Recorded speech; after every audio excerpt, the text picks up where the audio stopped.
Newton's second law of reassessment. A 10 kilogram watermelon and a 7 kilogram pumpkin are attached to each other via a cord that wraps over a pulley.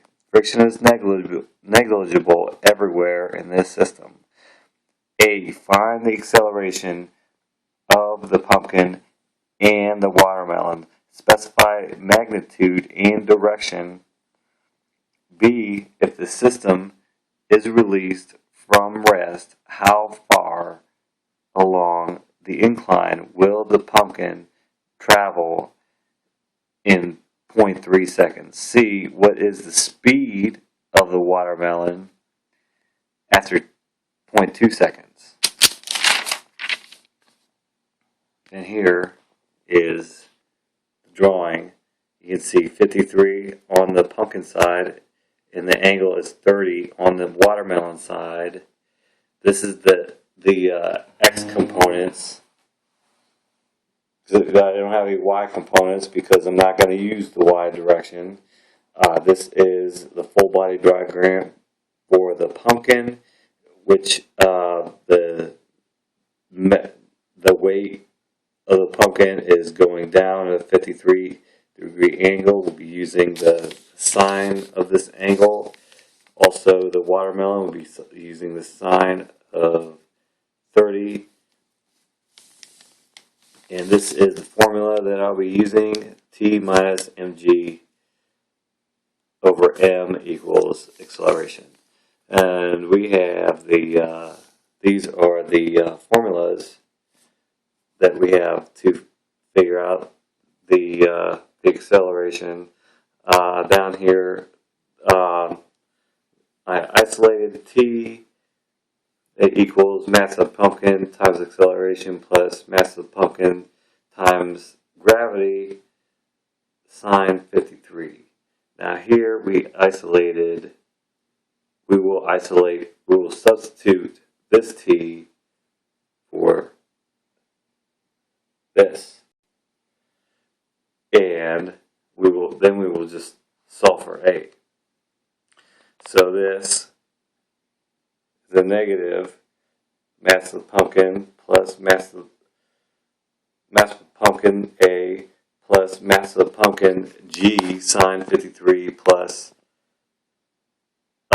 mass of watermelon A sine 30 equals the mass of the watermelon times acceleration. And algebraically, here we go with the numbers. I didn't want to isolate the A off the bat because did weird things with the with the division. So you can see it there.